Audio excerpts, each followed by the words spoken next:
Hey guys, what is going on? Lee Sanders here of the RCWR Show. I apologize to you guys for the visuals, as I know there's many of you that are used to seeing me. I've been working nonstop like for the past 14 consecutive days, and my face is looking a little bit haggard right now as far as facial hair and all that. I kind of got a nice shaggy beard going on, so I'm not trying to look all unkept. So that's why you guys are getting my voice only, but it's not about me right now. Definitely, before I go any further, I definitely want to extend my thoughts and condolences to those that might have been affected by the Paris attacks. Just a crazy weekend that it's been. I'll be talking more about that on the podcast coming up this week. But for you wrestling fans, it looks like we lost another one. Yeah, I know we lost Roddy Piper this year. We lost the American Dream, Dusty Rhodes, but now we have to put another legendary wrestler on that list as we lost four-time AWA World Heavyweight Champion, WWE Hall of Famer Nick Bockwinkel. Yes, Nick Bockwinkel, who passed away at the age of 80.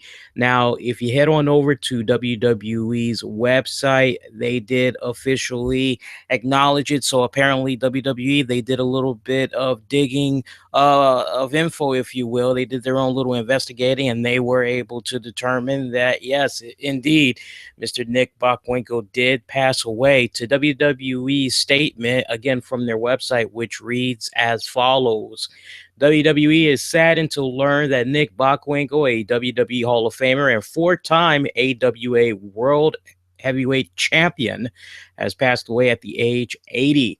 Bockwinkel, known for his great in-ring style and intelligent interviews, began his sports entertainment career in the mid-1950s after concluding his time on the University of Oklahoma football team.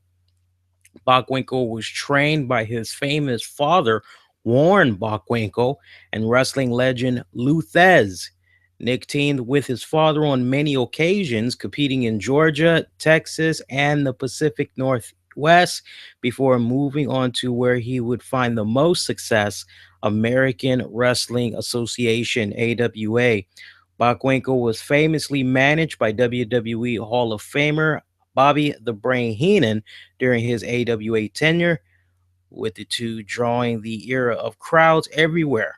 The self proclaimed smartest wrestler alive was the promotion's greatest villain, a position he cemented when he defeated fellow WWE Hall of Famer and AWA hero Vern Gagne to win the AWA World Heavyweight Championship, ending Gagne's historic 7-year run with the title. Bockwinkel would go on to culminate many more acolytes in his career as it went on, from his nationally televised rivalry with Larry Zbyszko on ESPN to guest starring on Hawaii Five-O. The legend truly did it all. It was only fitting that his career be capped off by his 2007 induction into the WWE Hall of Fame, where he will forever be enshrined as one of the sports entertainment's all-time greats. WWE extends its condolences to Bockwinkel's family, friends, and fans. So you hear that, you're like, oh my God. Yeah, four-time AWA World Heavyweight Champion there. Bockwinkel was definitely just a little bit before my time, but I remember very vividly when the AWA made their partnership deal with ESPN.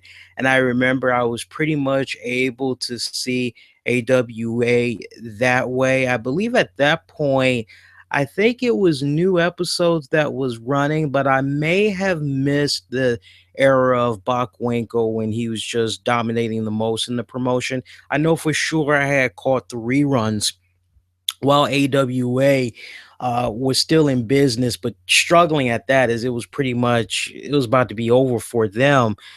And Bockwinkel was just one of those type of villains. I mean, you can't help but like when you look at Ric Flair, or to go a little bit more current for you WWE fans, you guys remember when Chris Jericho was running around at one point, and he had the suits on and he was talking real slow and he was using big words. I can't remember the movie that he said he had kind of got the idea of the character. Now, I don't know if he admitted this in interviews, but whenever he would do that character, even though he said the movie that he did, that he saw it in, I think it was No Country for Old Men.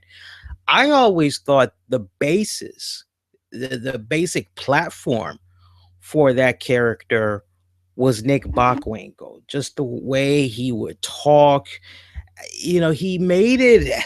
I mean, when Nick Bockwinkel was at his very best, when he would cut promos in a way where you kind of felt a little bit dumb because he would use these big, long, extravagant words that like you didn't know like what the hell it meant.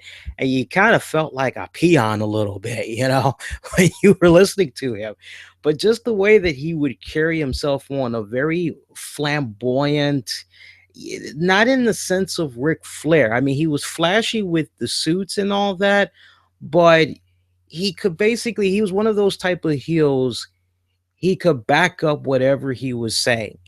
He'd come at you with his smarts, but you are also picking up the vibe that what you hear of him is what you were going to get in the ring, because just as how he came off so smart, so intellect, right? You get ready to face him in the ring. He's not just coming at you, he has like a strategy in mind when it comes to defeating you in the ring. And that's just how his character really just radiated. And I mean, just the great pairing that was going on between him and Bobby the Brain Heenan.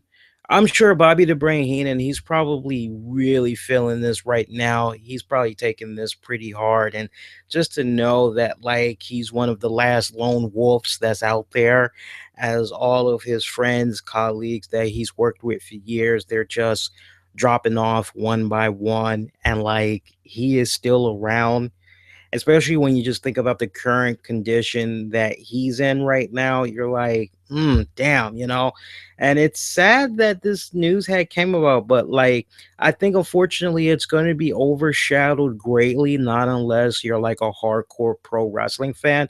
Then yeah, this is definitely going to affect you big time.